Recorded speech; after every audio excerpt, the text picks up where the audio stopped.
Vijayawada university మంచి భవిష్యత్తు కోసం తెలుగు విద్యార్థులు ఇష్టపడే యూనివర్సిటీ. కాల్ 9059052378 9059052379. విశాఖలో చాలా దారుణమైన ఘటన. నిండు గర్భిణి అయిన తన భార్యను హత్య చేశాడు భర్త.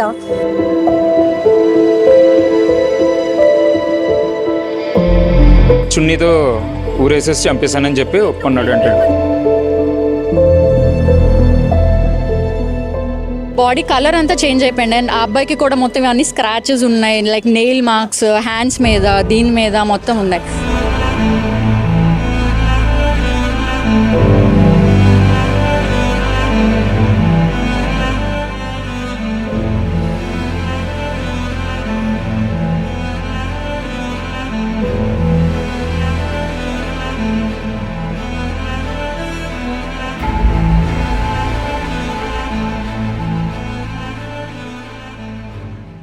విశాఖలో చాలా దారుణమైన ఘటన. నిండు గర్భిణి అయిన తన భార్యను హత్య చేశాడు భర్త అనే కన్నా ఇలాంటి కిరాతకుల్ని ఏం చేయాలో కూడా తెలియదు. ప్రస్తుతానికి బంధువులంతా కూడా కేజీహెచ్ వద్దకు చేరి ప్రాణాలు పోయినటువంటి ఆ నిండు గర్భిణి అనూష కోసం వాళ్ళు కన్నీళ్లు పెట్టుకుంటున్న తీరు ప్రతి ఒక్కరిని కలవరపాటుకు గురి చేస్తుంది. గుండెలో అవిసేలా ఆ తల్లి అక్క బంధువులు రోధిస్తున్నారు. నిన్న మొన్నటి వరకు కూడా బేబీ బంతో ఎంతో హ్యాపీగా షూట్ చేసుకుంది. ఎందుకంటే ప్రేమ పెళ్లి చేసుకున్నారు 2022 డిసెంబర్లో. ఆ తర్వాత ఇప్పుడు ఆ అమ్మాయి ప్రెగ్నెంట్. ఈరోజు డెలివరీ డేట్ కూడా ఇవ్వడం జరిగింది హాస్పిటల్లో ఉన్నటువంటి డాక్టర్స్. అలాంటిది నమ్మించి పూర్తిగా ప్రేమ అనే ఒక ముసుగులో మాయలో ఆమెను ఇంతవరకు లాక్కొచ్చి ఇప్పుడు చంపేశాడు అంటూ బంధువులు ఆరోపిస్తున్నారు, రోధిస్తున్నారు. ఒక్కసారి వాళ్ళ ఫ్రెండ్స్తో కూడా కొంతమందితో ఫ్యామిలీ మెంబర్స్తో చనిపోయినటువంటి అనూష గారు బావ కూడా ఇక్కడ ఉన్నారు. ఆయనతో మాట్లాడదాం. ఏం జరిగిందండి?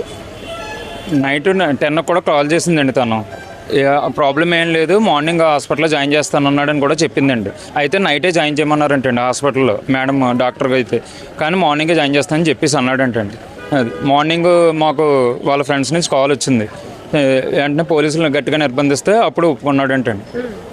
ఏదేమైనా కానీ సొసైటీ సపోర్ట్ అయితే కావాలండి. తనే అదే చున్నీతో ఊరేసేసి చంపేశానని చెప్పి ఒప్పుకున్నాడు అంటే తెలియదండి. అది అతనే చెప్పాలండి. ఖచ్చితంగా అతనితో చెప్పించాలండి. ఇది ఇప్పుడు లవ్ మ్యారేజ్ అంటున్నారు. ఎవరైతే ఆ భర్త ఉన్నారో వాళ్ళ ఫ్యామిలీలో ఎవరికి తెలియదా అండి? అసలు వాళ్ళ రిలేటివ్స్ అందరికీ తెలుసండి, చాలా వరకు తెలుసండి. కానీ ఎప్పుడు ఇంటరాక్ట్ అయితే చేయలేదండి. తను కూడా ఎక్కడికి బయటకు అయితే పంపించేవాడు కాదండి ఎక్కువ. అది ఇద్దరు పర్సనల్గానే ఉండేవారు. 2022 మ్యారేజ్ అయిన దగ్గర నుంచి కూడా ఒకవేళ వచ్చినా 2-3 అవర్స్కి మించి బయటకు అయితే వచ్చేది కాదండి. మీరు చెప్తున్నారు తను చాలా హ్యాపీగా రెస్టారెంట్స్కి వెళ్ళాం, ఇష్టమైన ఫుడ్ ఎంజాయ్ చేయాలనుకున్నాను. ఎందుకంటే తను కొన్ని రోజుల్లోనే బేబీకి డెలివరీ ఇవ్వబోతున్నారు కాబట్టి ఒక తల్లి అమ్మగా పోతుంది కాబట్టి చాలా హ్యాపీగా బేబీ బంతో కూడా ఫొటోస్ కూడా మీరు నాకు షేర్ చేశారు. ఏంటి ఇంత దారుణం అసలు? యాక్చువల్లీ నైట్ డాక్టర్ చెప్పారంట జాయిన్ అయిపోండి అని చెప్పారంట. సో మేము నైట్ వీడియో కాల్ మాట్లాడాం, అప్ టు 11:30 వరకు మాట్లాడాం.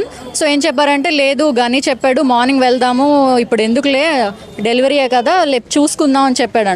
సో మార్నింగ్ మాకు కాల్ చేసేటప్పటికి అన్కాన్షియస్ అయిపోయింది, పడిపోయింది అని చెప్పాడు. ఎన్ని గంటలప్పుడు? 7:30 ఆ రేంజ్లో మాకు ఫ్రెండ్స్ దగ్గర నుంచి కాల్స్ వచ్చాయి. సో అన్కాన్షియస్ అయిందంటే మేము హాస్పిటల్కి వెళ్ళాం. వెళ్ళేటప్పటికే లైక్ పల్స్ ఉంది, డాక్టర్ చూస్తున్నారు అని చెప్పారు. ఒక 10 minutes తర్వాత అమ్మాయి చనిపోయిందని చెప్పాడు అని చెప్పారు. మేము అప్పటికే చూసేటప్పటికి బాడీ కలర్ అంతా చేంజ్ అయిపోయింది ఆ అమ్మాయికి టోటలీ. సో మేము అప్పుడు కేజీహెచ్కి తీసుకొని వచ్చేసాం. వచ్చిన తర్వాత అప్పుడు ఈ డాక్టర్స్ మాట్లాడారు, పోలీసు వాళ్ళు మాట్లాడాక సో తను అప్పుడు ఒప్పుకున్నాడు. అబ్జర్వ్ చేసాం, బాడీ కలర్ అంతా చేంజ్ అయిపోయింది. అండ్ ఆ అబ్బాయికి కూడా మొత్తం అన్ని స్క్రాచెస్ ఉన్నాయి, లైక్ నెయిల్ మార్క్స్ హ్యాండ్స్ మీద, దీని మీద మొత్తం ఉన్నాయి. సో అయితే ఏదో చిన్న ఆర్గ్యుమెంట్ ఏదో అయి ఉంటుంది అని అనుకున్నాం, కానీ మరి ఇంతలా దారుణంగా చంపేస్తారని మేము ఎక్స్పెక్ట్ చేయలేదు. అసలు ఒక మనిషి మరొక మనిషిని హింసించడమే చాలా ఘోరం. అంటే నిండు గర్భిణి, అది కూడా అతనికి చాలా రెస్పాన్సిబిలిటీ ఉంది. భార్య బిడ్డ, ఎందుకు అసలు ఇంత కఠినమైనటువంటి నిర్ణయాలు వెళ్ళి? అండ్ వాళ్ళు కూడా హ్యాపీ కపుల్. సో మేము కూడా డిసైడ్ చేయలేకపోయాం ఏంటి రీజన్ అని చెప్పేసి. అండ్ తను కూడా చాలా స్ట్రాంగ్, ఏదైనా ఉంటే తను ఫేస్ చేస్తుంది తప్ప. ఎంతవరకు చదువుకున్నారు అనుష? తను హోటల్ మేనేజ్మెంట్ చేసింది. వీళ్ళిద్దరికి ఎలా అండి పరిచయం? వాళ్ళు కాలేజ్ రిలేటెడ్గా ఎక్కడో ఫ్రెండ్స్. సో మేము తర్వాత ఫ్రెండ్స్ అండ్ వాళ్ళు కాలేజ్ ఫ్రెండ్స్. వాళ్ళకి కొంచెం వాళ్ళ ఇంట్రొడక్షన్ అది వాళ్ళకి తెలుసు. మ్యారేజ్కి వెళ్ళారా మీరు? లేదు, నాకు మ్యారేజ్ తర్వాత నుంచి మేము ఫ్రెండ్స్. ఒక 3 years నుంచి మేము ఫ్రెండ్స్ అనమాట. ఆఫ్టర్ మ్యారేజ్ మాకు పరిచయం తను. ఏంటి ఇలాంటి వాళ్ళని ఎలా శిక్షించాలి? ఇంకొక ఆడపిల్ల జీవితం ఇలా నాశనం అవ్వకుండా ఉండాలి అంటే అసలు రిలేటెడ్ థింకింగ్ అసలు ఎలా వచ్చిందో, ఒక మనిషిని చంపేయాలి అని అంత దారుణంగా ఎలా తీసుకున్నాడని అసలు అర్థం కావట్లేదు. డెఫినెట్లీ అసలు అయితే చాలా గట్టిగా శిక్షించాలి. అసలు నా ఫ్రెండ్కి జరిగినట్టు ఇంకెవ్వరికి జరగకూడదు అంటే డెఫినెట్లీ దీన్ని ముందుకు తీసుకెళ్ళాలి. And we are expecting. లాస్ట్ వాళ్ళు మాట్లాడినప్పుడు ఏంటి కాన్వర్జేషన్? మేము 11:30కి మాట్లాడాం. హాస్పిటల్ నుంచి వచ్చాము, డాక్టర్ జాయిన్ అయిపోమని చెప్పారు. సో వాళ్ళ హస్బెండ్ ఏమో లేదు మార్నింగ్ వెళ్దామని నెగ్లెక్ట్ చేశారనమాట. సో మేము అన్నాం వెళ్ళిపోవాల్సింది కదా అంటే లేదు తను తీసుకెళ్ళను అన్నాడు, మార్నింగ్ తీసుకెళ్తా అన్నాడు అని చెప్పాడు. మార్నింగ్ మేము తనతో మాట్లాడినప్పుడు నైట్ తను వద్దన్నది. సో మార్నింగ్ తీసుకెళ్తాము, బ్రేక్ఫాస్ట్ అయ్యాక తీసుకెళ్దామని వెయిట్ చేశాను. మార్నింగ్ బ్రేక్ఫాస్ట్కి తను లేపినప్పుడు తను లెగలేదు, అన్కాన్షియస్ అయింది. వాటర్ వేస్తే వాటర్ బయటకు వచ్చేస్తుంది. సో అందుకు నేను అందరికీ కాల్ చేశాను భయపడి అని చెప్పాడు. ఇక్కడికి వచ్చాక పోలీసుల దగ్గర ఒప్పుకున్నాడు దట్ నేనే నైట్ 2 తర్వాత ఆర్గ్యుమెంట్ అయింది, చున్నీతో ఇలా చేసి చంపేశానని నైట్ చెప్పాడు. అమ్మాయిగా చెప్పండి, పెళ్ళి అంటే ప్రతి అమ్మాయికి ఒక ఎక్స్పెక్టేషన్స్ ఉంటాయి. అమ్మా నాన్న మనకి ఎంత కేర్గా ఎంత ప్రేమగా చూసుకుంటారో మనం అత్త వాళ్ళ ఇంటికి వెళ్ళినప్పుడు కూడా అవే ఎక్స్పెక్ట్ చేస్తాం సేమ్. ఒకవేళ అలాంటి ప్రేమతో చూసుకున్న అత్త అయితే అమ్మాని పిలవాలనిపిస్తుంది.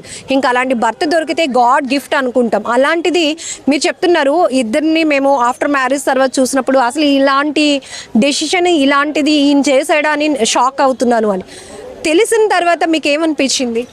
అసలు మేము కనీసం ఎక్స్పెక్ట్ కూడా చేయలేదు. అంటే చూడడానికి చాలా హ్యాపీ కపుల్గా ఉండేవారు. ఏదైనా కొంచెం ప్రైవేట్గా ఎక్కువ అబ్బాయి ఉండేవాడు, అంటే కలవనిచ్చేవాడు కాదు. ఫొటోస్ కలిసి దిగడం అవన్నీ చాలా తక్కువ అనమాట. సో లైక్ ఇంట్రోవర్ట్ అని మేము అనుకున్నాం, కానీ ఉండొచ్చు ఇలా అనుకున్నాం, కానీ మరి ఈ కైండ్ ఆఫ్ ప్లాన్ ఉందని మేము అలా ఎక్స్పెక్ట్ చేయలేదు అనమాట.